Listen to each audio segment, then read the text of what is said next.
Hoy es 2 de diciembre de 2025 y como es martes voy a repasar las noticias de la semana de inteligencia artificial. Rápido recordatorio para los que hayan llegado últimamente. 3 bloques, uno de inteligencia artificial en negocios, tanto de las empresas que se dedican a inteligencia artificial, sobre cómo se está utilizando la inteligencia artificial en empresas que no son específicamente tecnológicas. Segundo bloque de desarrollo y tercer bloque de pildoritas variadas, noticias que no tienen mucha profundidad, pero siempre viene bien conocer. Empiezo con negocios y la primera subárea de negocios, que es la de movimientos de pasta, inversiones, etcétera, esta semana me la salto porque de vez en cuando hay que dejar el rollo este que ya marea con tanto millón y billón de dólares para aquí y para allá. Sí que noticias de negocios sin que sean necesariamente de inversiones, aunque luego voy a comentar una rapidita de inversiones cuando hable de desarrollo.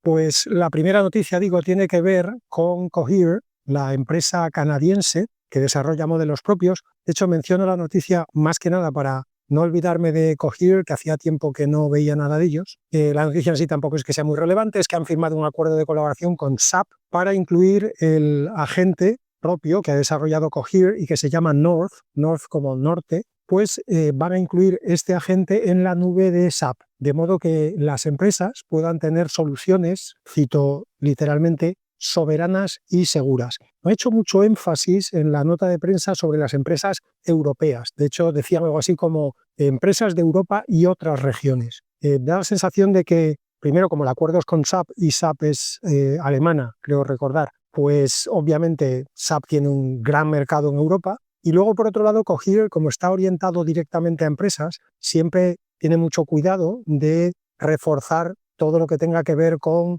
confidencialidad, seguridad de datos, instalaciones on-premise. Así que, digamos que es un matrimonio de conveniencia en el sentido de que los dos tienen una visión muy parecida de cómo tiene que ser, en el caso de SAP, la computación en general y en el caso de Cohere, la inteligencia artificial en el mundo de la empresa. Segunda de negocios tiene que ver también con otra empresa que he mencionado varias veces y que hacía tiempo que no mencionaba, así que también sirve para que no nos olvidemos de ella. Es la empresa Sierra. Sierra tal como suena, como sierra en español. Es una empresa, recuerdo rápidamente para los que no la conozcan, que se dedica a desarrollar agentes de inteligencia artificial. Empezó muy pronto, cuando el boom de los agentes no había empezado, estaba todavía muy verde, y desde el principio se orientaron en esa dirección, en hacer agentes, y específicamente ellos se enfocaron inicialmente en el área de atención a clientes en empresas. Bueno, pues estos de Sierra han anunciado esta semana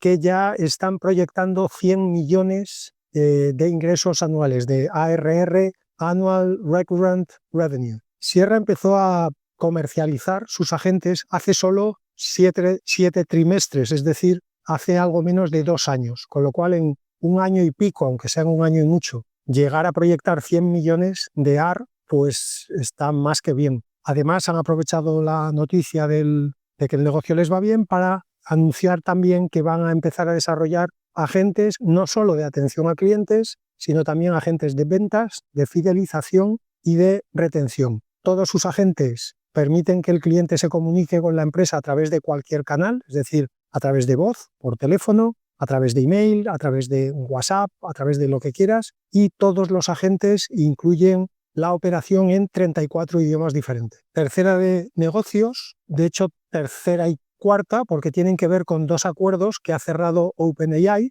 el primero de ellos con Virgin en Australia, para incorporar ChatGPT al sistema de búsqueda y de reserva de vuelos que los clientes de Virgin hacen en la web. Es decir, entiendo, aunque tampoco da muchos detalles, que a partir de ahora van a empezar a ofrecer la posibilidad de chatear con el sistema en lugar de ir por el típico sistema de menús e ir tú buscando fechas. Si no hay la fecha que quieres, buscas un día antes, un día después, más temprano, más tarde, si hay en una clase, si hay en otra, si hay turistas, si hay primera. Bueno, pues supongo que el objetivo final, aunque esto, como todos los proyectos, irá poquito a poco, será que tú puedes decirle directamente a un chat de texto: quiero un vuelo de aquí a allá para esta fecha, preferentemente en turista, si no hay en esta fecha, búscame 2 días antes, hasta 2 días antes y 2 días después, algo de ese estilo. Y el otro acuerdo que ha cerrado OpenAI es con Accenture, y es un acuerdo que ya en su día he comentado que han hecho varias empresas y en concreto varias consultoras, que es un acuerdo doble. Por un lado, la consultora, digamos que le pone ChatGPT a todos sus decenas de miles de consultores por todo el mundo, y por otro lado, se incluye dentro del portfolio de productos que comercializa la consultora, en este caso Accenture, pues programas para que los clientes de la consultora, las empresas que son clientes de la consultora, también puedan incorporar agentes de inteligencia artificial basados en los modelos de OpenAI en sus organizaciones. La siguiente de negocios también es una que últimamente veo con frecuencia, y es el típico anuncio de una gran empresa, en este caso HP, de recortar un montón de empleos porque a partir de ahora van a empezar a usar más inteligencia artificial. En este caso HP dice que va a reducir entre 4.000 y 6.000 empleos, y como comento siempre que doy estas noticias, aquí supongo que hay un poquito de todo. Hay un poquito de ya tocaba hacer limpieza, es decir, las épocas de expansión, las empresas crecen desorganizadamente. Al crecer desorganizadamente creces de más, porque como estás en una época de expansión, aplicas aquello de más vale que zozobre que no que zofalte, y cuando la época de expansión y las vacas gordas se calman, haces un día un poquito de revisión interna y te das cuenta, pues como se habrá dado cuenta ahora HP, de que te sobran unos cuantos miles de personas que en la época del frenesí tenían más o menos ocupación, pero que en cuanto se ha pasado esa ebullición de ventas, de clientes, de nuevo negocio, pues se han quedado un poquito mano sobre mano. La inteligencia artificial, como he comentado muchas veces, es una muy buena excusa para meter en el saco de los despidos, porque, bueno, despidos siempre son malas noticias, pero en este caso, por lo menos, das la mala noticia de los despidos, das la buena noticia, obviamente hablo de la buena noticia a los accionistas, que es para quien trabajas cuando estás en una empresa, por lo menos cuando estás arriba de la empresa, das la buena noticia a los accionistas de mira qué guay somos, que vamos ya tan avanzados con la inteligencia artificial que me sobran 5.000 tíos. Como digo, difícil saber qué parte es por la inteligencia artificial y qué parte es porque simplemente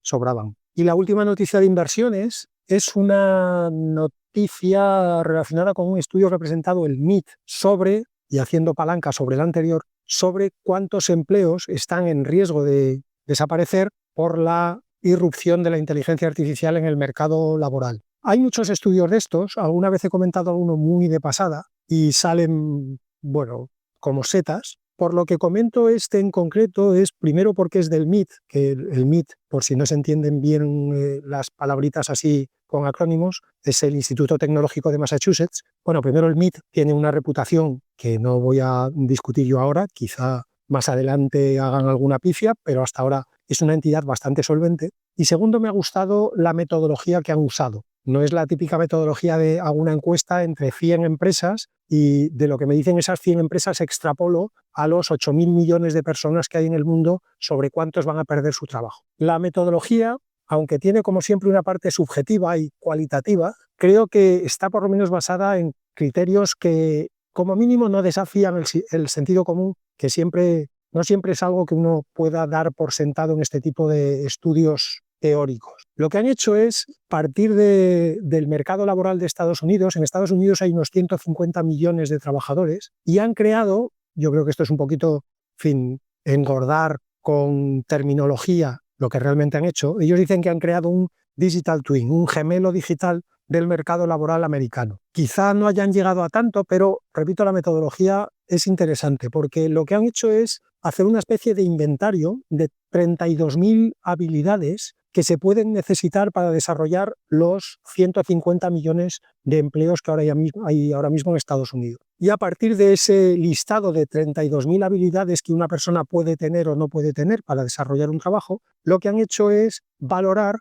cómo de reemplazables son esas habilidades por la inteligencia artificial actualmente y en el futuro más o menos cercano. Con lo cual, los trabajos que requieren habilidades que están mayoritariamente ya asumidas por la inteligencia artificial, se considera que esos trabajos están en muy alto riesgo. Los que tienen algunas habilidades que ya puede hacer la inteligencia artificial y otras que no, pues un riesgo medio. y los que requieren habilidades que la inteligencia artificial no tiene y está lejos de tener. Imaginar, por ejemplo, asfaltar carreteras, pues esos trabajos se entiende que no están en riesgo, por lo menos ni ahora ni en un futuro cercano. Tras ese ejercicio, presentan sus conclusiones con un índice al que han llamado el índice iceberg, el Iceberg Index. ¿Por qué la idea del iceberg? Porque han presentado justamente los resultados con la imagen de un iceberg, la típica imagen de un poquito del iceberg se ve por encima de la superficie del mar, pero lo gordo está debajo. Porque ellos lo que dicen es que, según su análisis, actualmente solo hay un 2,2% de empleos en riesgo de ser sustituidos por la inteligencia artificial, y son básicamente los empleos en áreas de programación y IT en general, es decir, empleos relacionados con el uso de los ordenadores, sobre todo del uso de los ordenadores para programar. Pero según ellos, hay una parte mucho más grande, la parte que no se ve de ese iceberg, y que serían un 9,5% más de empleos que están en riesgo cercano de ser reemplazados por la inteligencia artificial. Esos 9,5% de empleos en riesgo cercano serían en las áreas de recursos humanos y en general back office de una organización, finanzas y logística. Eso daría en total un 11,7% de empleos en riesgo inmediato o próximo de ser sustituidos por inteligencia artificial. En el caso de Estados Unidos, esos 11,7% de empleos en riesgo de desaparición suponen 1,2 trillones americanos, es decir, 1,2 billones europeos de dólares anuales en salarios, lo cual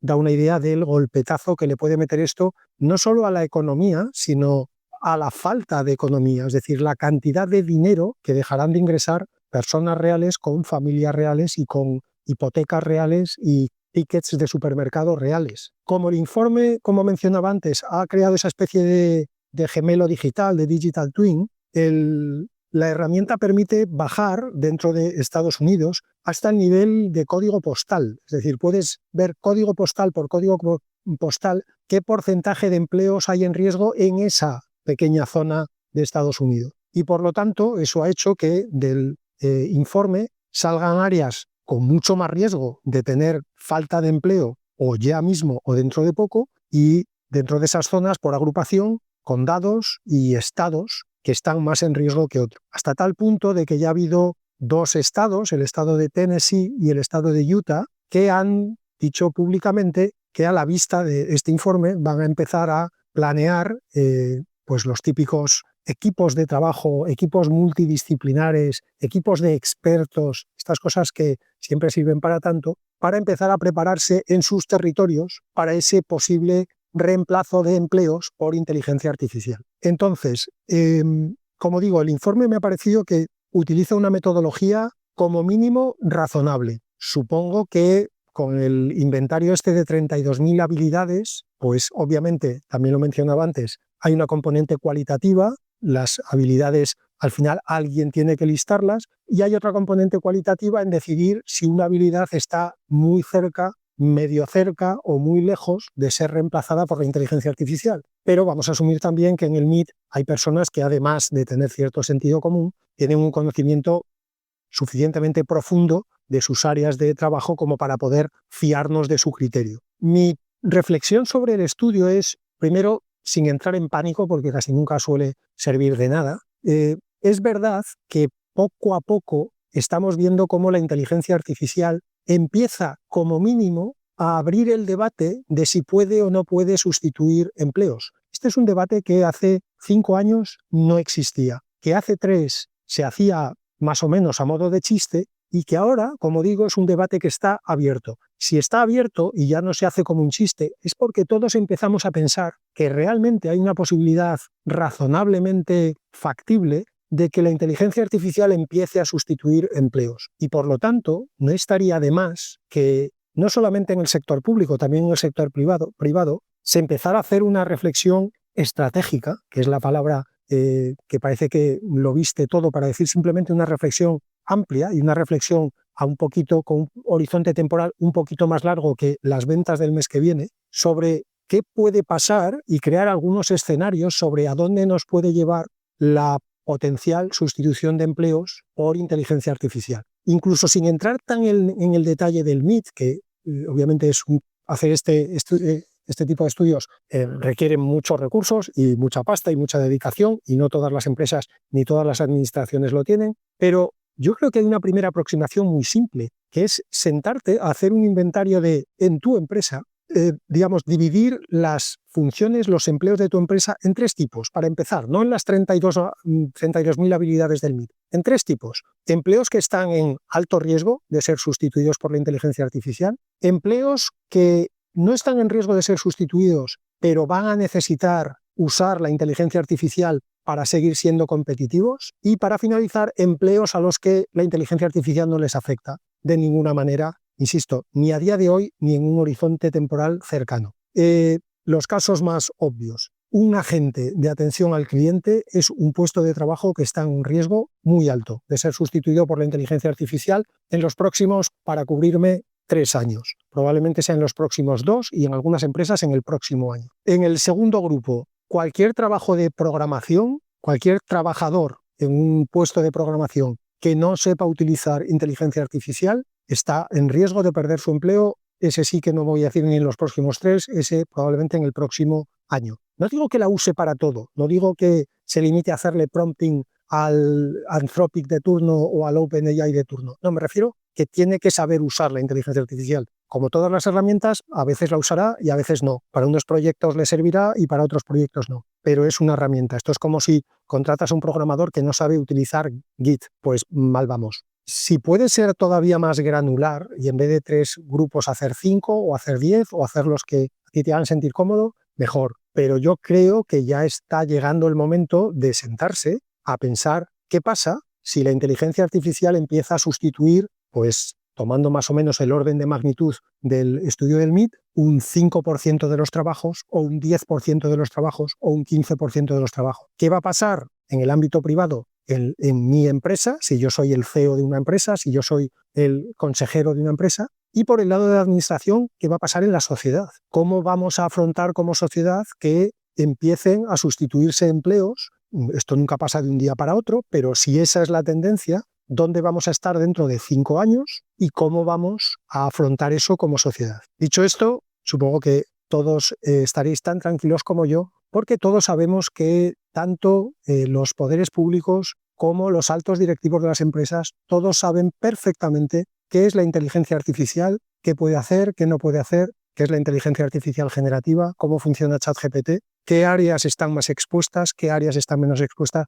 Todos ellos son auténticos expertos, todos ellos además, si no son expertos, que tampoco tienen por qué serlo, seguro que ya han pensado en todas estas cosas y las están poniendo en marcha con expertos o con gente que sabe muchísimo, así que podemos estar tranquilos. En el caso de la administración, no descartemos que venga el kit digital 2, con lo cual un montón de gente se va a poder comprar un portátil nuevo. Esto siempre viene bien, aunque luego con el portátil no vas a poder hacer nada porque te quedarás sin empleo, pero te quedas sin empleo con un portátil. Que, mira, esto que te llevas por delante. Aquí además, ahora que digo lo del kit digital, aquí hay un riesgo añadido con respecto a los típicos planes que se hacen, no solo en el sector público.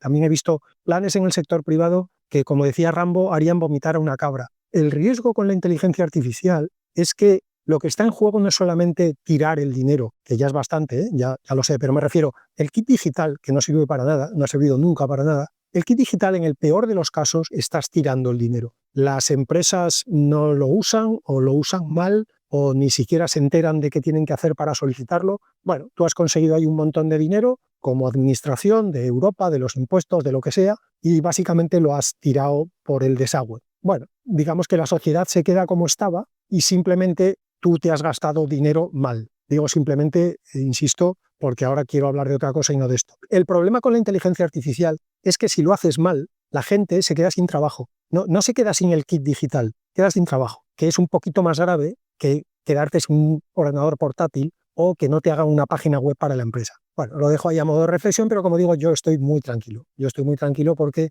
veo que toda la gente que conozco en dirección de empresas y en la administración están preparadísimos para esto que viene. Así que no puede salir nada mal. Voy con desarrollo, que es como siempre la parte más interesante del podcast, salvo contadísimas excepciones. El episodio de hoy no es una de esas excepciones, lo más interesante está en esta sección. Bueno, el primer bloque de modelos versiones dentro de desarrollo me lo liquido rápido. Voy a hablar de la novedad de DeepSeek, que supongo que todo el mundo ya conocerá, porque como es de DeepSeek ha salido por todos los lados, pero me la quito rápido de encima. DeepSeek ha presentado la versión 3.2 de sus modelos. Es una familia con varios modelos, todos son muy guapos, muy altos, todos son más listos que la competencia. Según la nota de DeepSeek, sus modelos están al nivel de GPT-5 y de Gemini 3 Pro, pero bueno, esto ya cansa porque aquí cada uno que sale siempre es mejor que todos los demás y coge los benchmarks que más le gustan y tal y cual. Dicho eso, vamos a seguir reconociéndole a DeepSeek, que presenta todos sus modelos con licencia MIT, por lo tanto código abierto y con una licencia muy generosa, y que además sus modelos son mucho más baratos que los comparables de código cerrado. En concreto, estos 3.2 son del orden de 10 veces más baratos que la competencia cerrada. Y voy a hacer una pequeña mini mención a uno de los modelos de la familia, que es el que se llama DeepSeek 3.2 Speciale. Speciale porque termina en E, no es special, sino que es especial. Es un guiño, supongo, a Flavio Briatore, siempre en nuestros corazones. Pues este DeepSeek 3.2 Speciale está entrenado especialmente para matemáticas y ha conseguido el nivel de medalla de oro en la Olimpiada Matemática Internacional de 2025, donde recordaréis que en su día comenté que solamente habían conseguido ese nivel de medalla de oro el DeepThink, la versión Gemini DeepThink y GPT-5.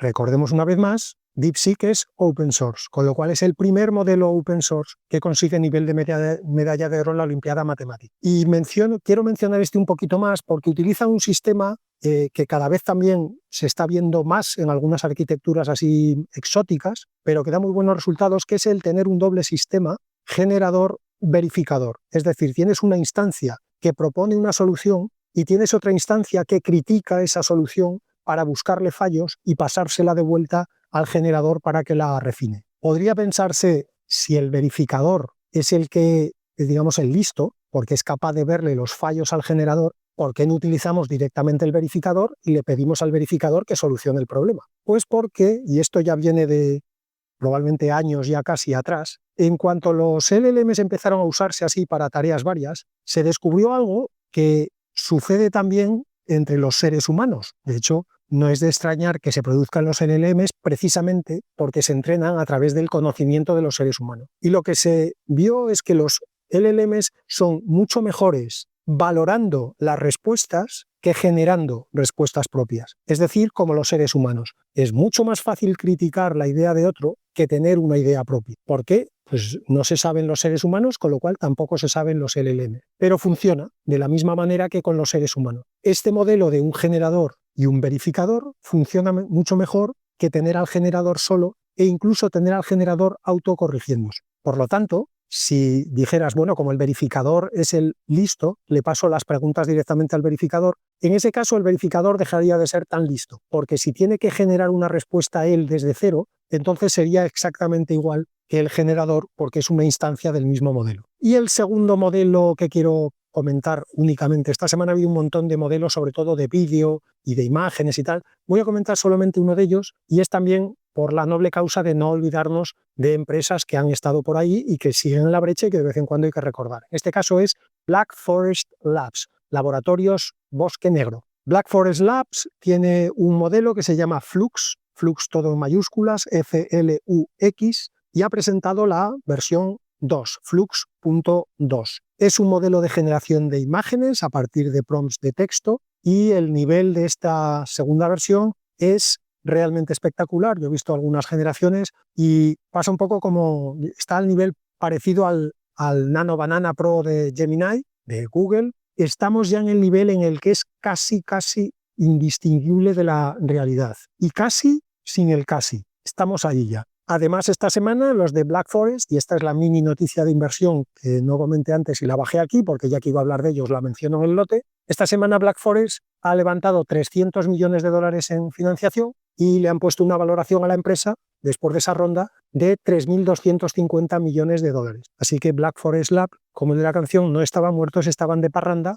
y en la parranda han conseguido 300 millones de dólares y un modelo, repito, que si no sobrepasa, como mínimo iguala al Nano Banana Pro. Y voy ya con las noticias, papers de desarrollo. Empiezo con uno de Princeton, Stanford y la Universidad de Illinois en Urbana-Champaign, que han presentado un sistema, una arquitectura que se llama Latent MAS. MAS son las siglas de Multi-Agent System, con lo cual han presentado un sistema, una arquitectura que se llama sistemas multiagente latentes. ¿Y qué tiene de interesante este paper? Bueno, pues pasito para atrás. Hasta ahora, cuando usas un sistema multiagente, la comunicación entre los agentes se hace con texto. Es decir, si, por simplificar, un agente le hace una pregunta a otro agente, el segundo le contesta a la pregunta con un texto. Y podríamos pensar, pues lo normal, ¿no? Como hacemos las personas. Si alguien te pregunta,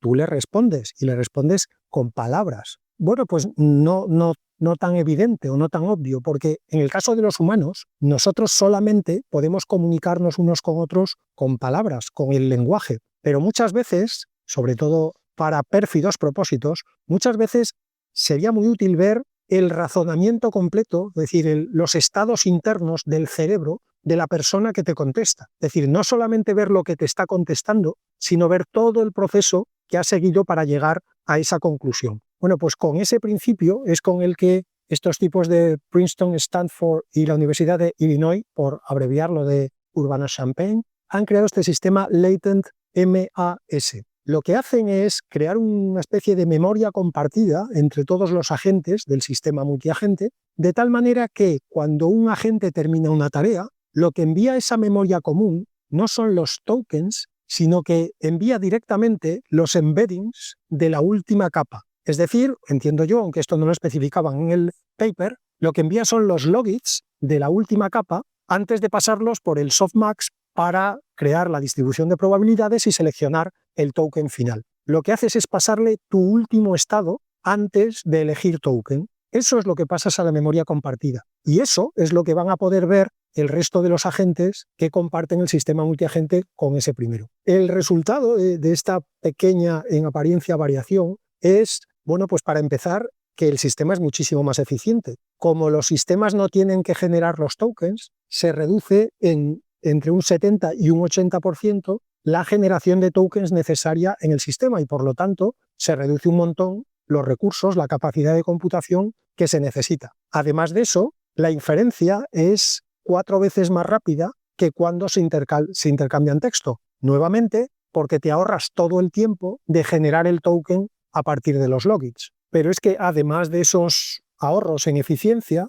el sistema tiene mejoras de hasta un 15% en aciertos de respuestas comparado con los sistemas que funcionan intercambiando tokens. Así que me ha gustado mucho este paper porque una vez más es de esos papers que quitan las gafas humanistas de la inteligencia artificial. No hay nada más peligroso en ciencia en general que el humanismo, pero en inteligencia artificial es especialmente peligroso porque la inteligencia toca algo tan delicado de lo que los humanos consideramos propietario y exclusivo de nuestra especie que la tentación de empezar a hacer argumentos humanistas es demasiado grande y es muy fácil caer en ella. Así que este paper, que lo que hace es partir de la base de que a lo mejor la manera humana de ser inteligente no es la mejor manera de ser inteligente y que por lo tanto podemos explorar otras maneras, pues por ejemplo de intercambiar información que no sean las maneras que utilizamos los humanos, fundamentalmente a través del lenguaje, pues me parece que es el punto de partida correcto. Si los humanos somos o no somos la mejor forma de inteligencia posible,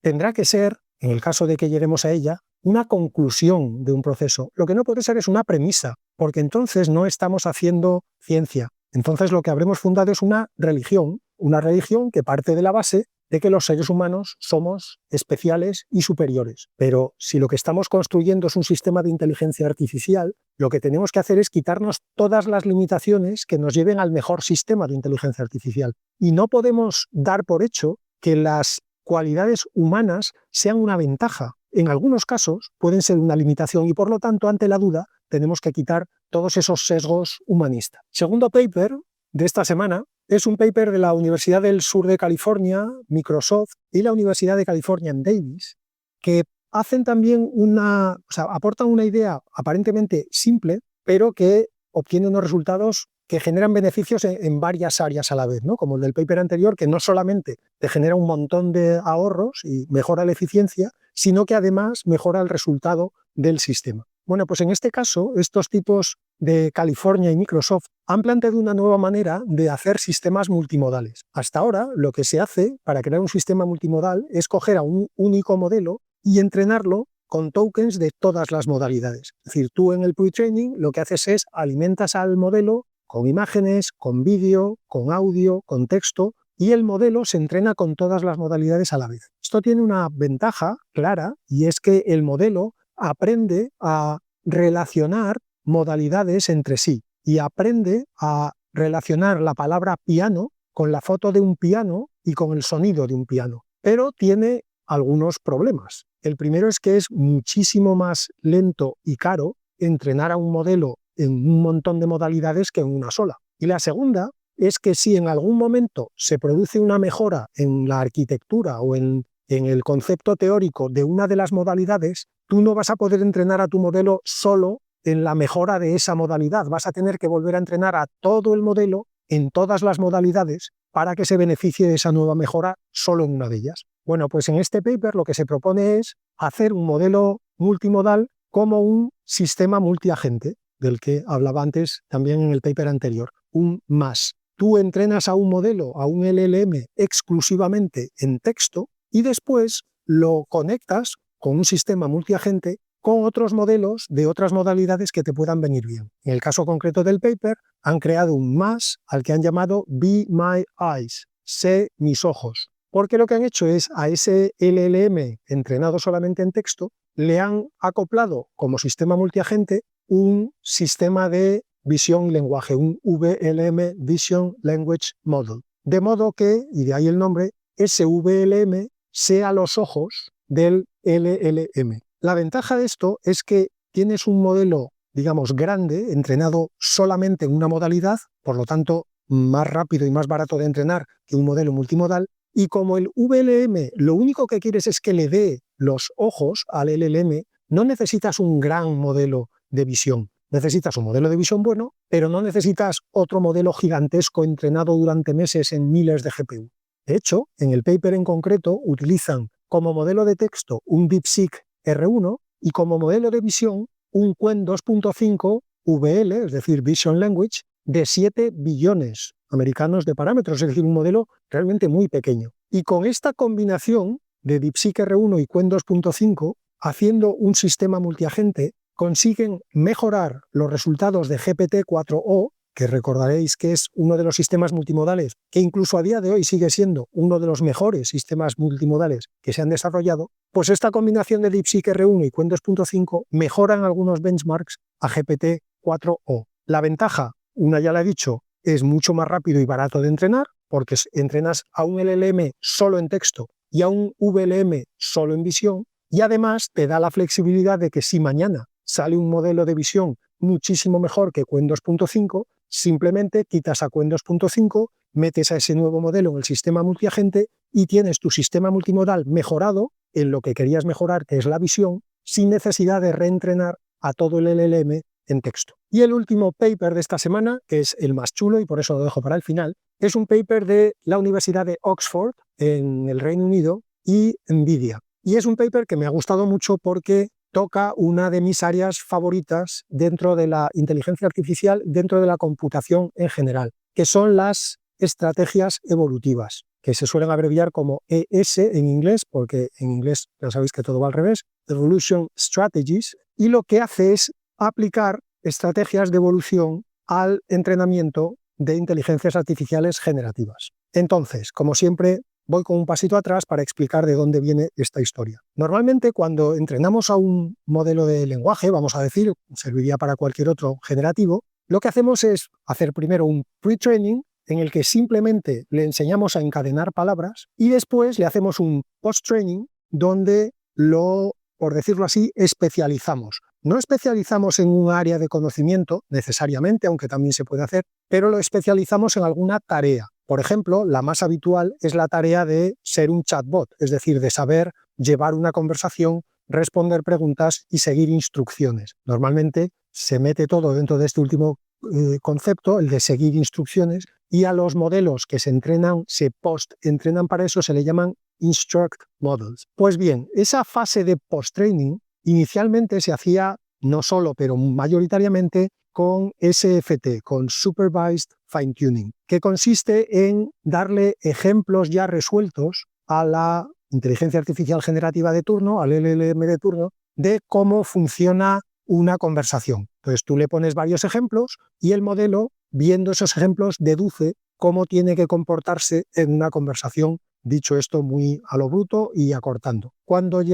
apareció DeepSeek R1, que tuvo como una de sus grandes novedades el uso de Reinforcement Learning para el post-training, empezó un poco el boom del Reinforcement Learning. En el Reinforcement Learning, tú no le das ejemplos al modelo, sino que dejas que el modelo vaya haciendo pruebas y tú lo único que le dices es si la prueba es correcta o es incorrecta. Montas un sistema de recompensas que le da una recompensa positiva si acierta y una recompensa negativa si se equivoca o con grados por el medio. Una aclaración importante: no es que DeepSeek inventara, digamos, el Reinforcement Learning. El Reinforcement Learning es de hace, pues no sé, 30 años o 40 años. Richard Sutton es uno de los, suele decir que es el padre del Reinforcement Learning, por cierto, Richard Sutton, el de Peter Lesson. Pero DeepSeek lo que consiguió con el R1 es una manera de hacer Reinforcement Learning que, para entendernos, se pudiera pagar. Es decir, que no consumiera todos los recursos de la galaxia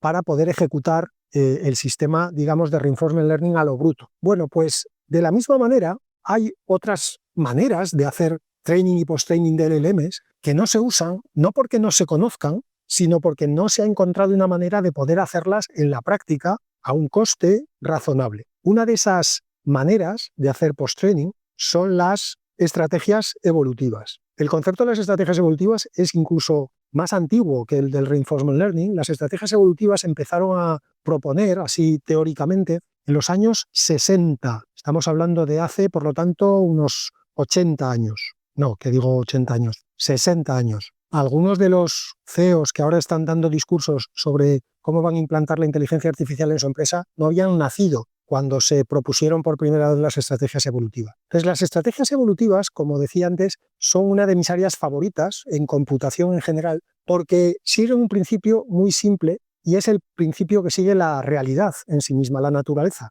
que es o mejoras o te mueres, que siempre es, entre esas dos alternativas, casi todo el mundo suele elegir la de mejorar. ¿Cómo llevas ese principio de evolución al mundo de las inteligencias artificiales generativas y en concreto al post-training? Pues lo que haces con las estrategias evolutivas es crear un sistema que cree lo que en computación se llaman perturbaciones, pero que por hacer la analogía serían las mutaciones de la naturaleza. Es decir, tú lo que haces es generar una serie de parámetros aleatorios que le añades de alguna manera a los parámetros que ya tiene el LLM y por lo tanto se los varías. Se los sumas, se los restas, se los multiplicas, lo que elijas. El concepto es que tú creas unas variaciones, unas perturbaciones que modifican aleatoriamente los pesos del LLM. Y con esos pesos variados aleatoriamente le haces la pregunta de turno al LLM para que genere una respuesta. De hecho, lo que haces es generar un montón de instancias del LLM,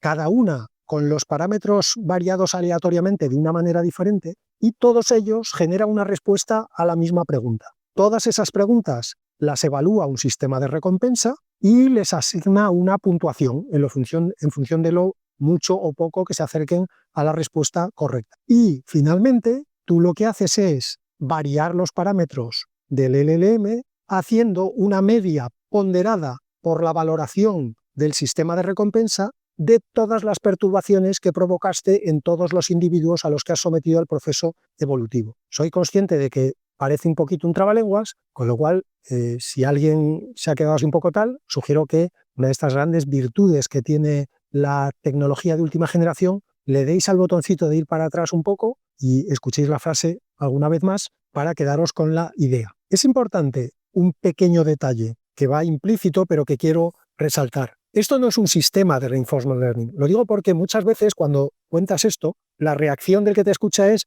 ah, bueno, pero entonces hay un sistema de recompensa, esto es Reinforcement Learning. Y es, no, hay un sistema de recompensa, pero no todos los sistemas de recompensa son Reinforcement Learning. En la naturaleza también hay un sistema de recompensa en la evolución, que es: te quedas vivo y por lo tanto te sigue reproduciendo, o te mueres y por lo tanto no te sigue reproduciendo. Pero no es el proceso evolutivo no es un sistema de recompensa, porque no te permite mejorar, simplemente te mantiene vivo o te mata. Pues esto es un poco lo mismo. Aquí, de hecho, si os fijáis, no hay ningún sistema de backpropagation. Aquí no estamos en función de si la respuesta es correcta o incorrecta, no estamos modificando hacia atrás los parámetros del LLM, como haríamos con un sistema de reinforcement learning convencional. Es decir, aquí no hay gradient descent, aquí no hay ajustes finos. No, aquí lo que hay es simplemente variaciones aleatorias que después se ponderan en función de cómo de buenas o malas han sido cada una de esas variaciones. Pero la variación se hace,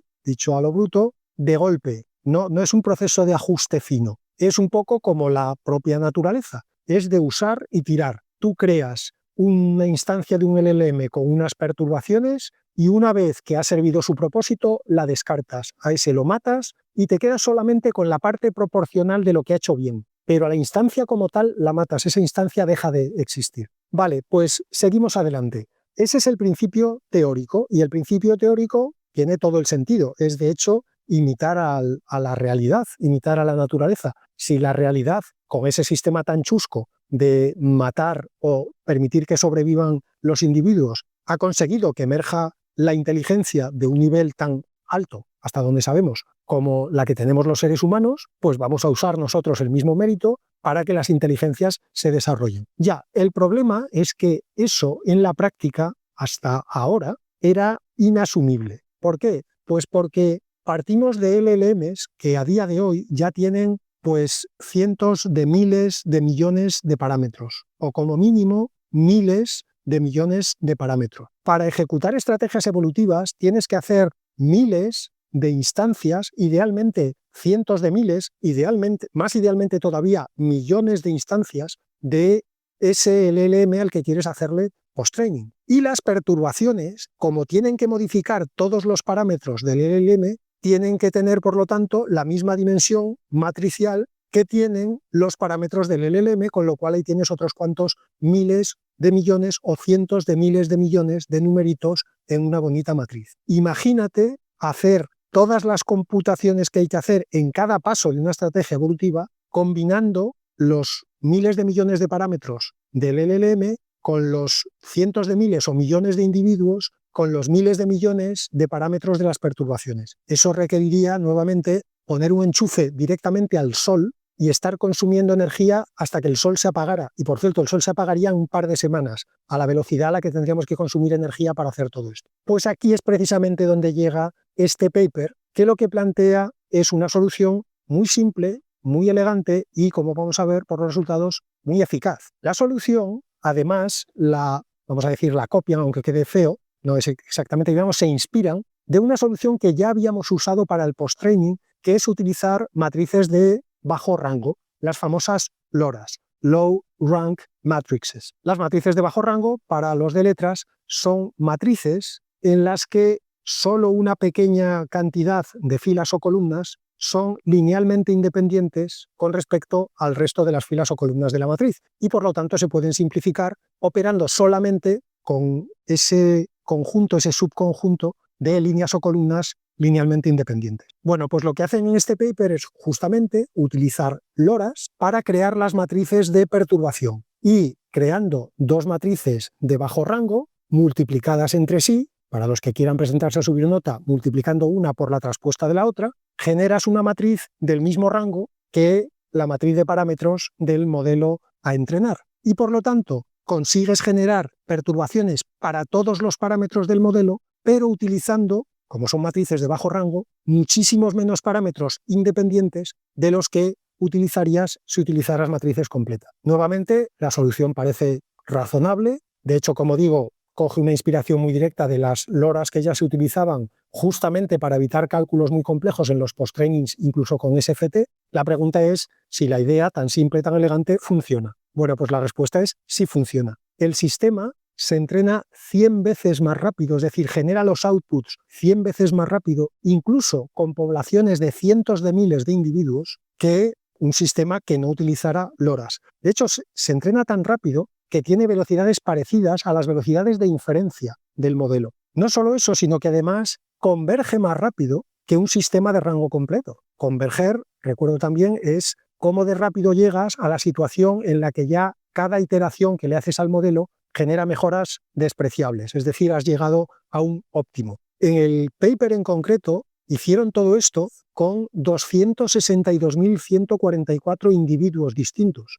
es decir, 262.144 instancias distintas del mismo modelo. Esos son 2 órdenes de magnitud más que lo que hasta ahora se había conseguido hacer con estrategias evolutivas. Dicho de otra manera, con estrategias evolutivas estábamos en los miles de individuos, sin que explotara directamente el planeta en consumo de recursos. Ahora de repente estamos en los cientos de miles de individuos, con solo una GPU. Y en cuanto al resultado en sí, ¿el modelo produce respuestas buenas o produce respuestas malas? Es decir, si vale, se entrena muy rápido, converge muy rápido, pero converge a un estado donde realmente el sistema no dice tonterías, pues sí, converge muy rápido y converge muy rápido a un sistema comparable al estado al que llega un sistema entrenado con Reinforcement Learning, por ejemplo, con GRPO, que es el sistema que utilizó en su día DeepSeek con el R1. Este paper es muy interesante, primero porque abre una nueva vía de entrenamiento para inteligencias artificiales generativas, pero sobre todo porque las estrategias evolutivas tienen una ventaja que no tienen los sistemas en los que se utiliza descenso de gradiente y backpropagation. Y es que las estrategias evolutivas se pueden utilizar en sistemas no lineales, justamente porque no dependes de las derivadas de una línea continua, sino que los saltos los haces, como decía antes, a las bravas. De generación en generación, tú vas modificando los parámetros de golpe. No estás buscando cambios suaves basados en derivadas. Eso lo que quiere decir es que puedes usar estrategias evolutivas en modelos que no sean lineales, por ejemplo, en modelos discretos. Y esto abre toda una nueva vía de sistemas en los que hasta ahora todavía no hemos podido trabajar mucho porque no teníamos una manera razonablemente económica de poder desarrollarlo. Como tantas otras mejoras e ideas que han surgido, pues iremos viendo con el tiempo si funciona, pero es un buen primer paso, diría yo. Desde luego no nos lleva al final de ningún camino, pero es un buen primer paso. Bonus pack además para los autores del paper, que en un momento de cachondeo generalizado, me imagino yo ya en el grupo de trabajo, llamaron al sistema Evolution Guided General Optimization via Low Rank Learning. Y diréis, hombre, muy cachondo, el nombre tampoco parece. Pues sí, porque lo han hecho de tal manera que las iniciales son Eggroll, E-G-G-R-O-L-L. Y Eggroll es como llaman los americanos a los rollitos de primavera que han empezado a hacer en Estados Unidos y que son una variante un poquito chusca del rollito de primavera original chino. Así que estos tipos no solamente han encontrado una manera de usar estrategias evolutivas, sino que además han tenido tiempo para hacerse los graciosos. Mis dieces. Y termino con las pildoritas, que esta vez sí que son muy pildoritas. La primera es que en Hugging Face los modelos open source chinos han adelantado por primera vez en conjunto a los modelos open source americanos en número de descargas, por primera vez en la historia. Es decir, los Qwen de turnos, para entendernos, han adelantado a los Llamas y a los GPT-2 de turno. Segunda pildorita, los usuarios de la aplicación Suno, la aplicación esta, la inteligencia artificial generativa de música, crean cada 2 semanas tanta música como hay actualmente disponible en Spotify. Es decir, crean un Spotify completo cada 2 semanas. Tercera pildorita, Alibaba ha presentado por fin comercialmente sus gafas inteligentes a las que ha llamado Quark AI Glasses, Quark como la particulita de física fundamental, y que son pues muy parecidas a las que ya hemos visto de otros fabricantes. Tienen un pequeño display en los cristales donde el usuario puede ver información, aunque también hay una versión más barata sin display, y luego pues tienen cámaras, tienen micrófonos, en fin. El precio de presentación comercial al cambio, porque de momento solo se han presentado en China, son unos $250-260, una cosa así. Siguiente pildorita, en Corea del Sur van a entregar 12.000 robotitos que se llaman Hyodol, escrito Hyodol, a otros 12.000 ancianos, personas mayores que viven solas en su domicilio. Y estos robots, que tienen además un aspecto así muy riquiño, muy entrañable, tienen un doble propósito. Por un lado, ayudarles a sentirse menos solos y por otro lado, recordarles las rutinas diarias pues de toma de medicación, de ejercicios, de aseo, de lo que sea. Es un piloto, vamos a ver qué pasa con estos 12.000, pero esto ya ha desatado las iras de todos los humanistas diciendo que cómo podemos hacerle esto a los pobres 12.000 ancianos. Lo dicen, como casi siempre dicen los humanistas, como si hubiera otra solución. Es decir, como si la solución fuera que esos 12.000 ancianos de repente tuvieran un montón de amigos, un montón de vida social, les desapareciera la artrosis, la EPOC, la tensión alta, el dolor de rodillas y la prótesis de cadera. Entonces, los humanistas casi siempre tienen el problema de que se empeñan en discutir con la realidad. Y el problema de eso es que la realidad gana siempre. De hecho, a los humanistas la realidad les lleva ganando desde hace, vamos a redondear, 5 milenios. Pero oye, ahí siguen los humanistas peleándose con la realidad como si fuera el primer día. La siguiente pildorita es que un modelo de una empresita que se llama Harmonic Math, al modelo lo han llamado Aristotle, como Aristóteles pero en inglés, acaba de demostrar el problema ER2 número 124, que es un problema, es una conjetura matemática que se había creado en 1996 y que desde entonces nadie había conseguido demostrar. Bueno, pues este Aristóteles de Harmonic Math ha conseguido demostrarlo y ha conseguido demostrarlo sin ningún tipo de ayuda humana, que hasta donde se sabe es la primera vez que pasa. Hasta ahora las demostraciones en las que había participado la inteligencia artificial habían sido demostraciones, digamos, lideradas por humanos. Aquí simplemente se le ha dado el problema a Aristóteles inteligencia artificial, no al señor de verdad, que está en el corral de los quietos ya desde hace un tiempo, y el sistema ha sido capaz de demostrar la conjetura sin ninguna ayuda humana. Y la última pildorita y lo último por hoy es que Pavel Durov, que como supongo que sabéis es el CEO de Telegram, ha lanzado una especie de plataforma descentralizada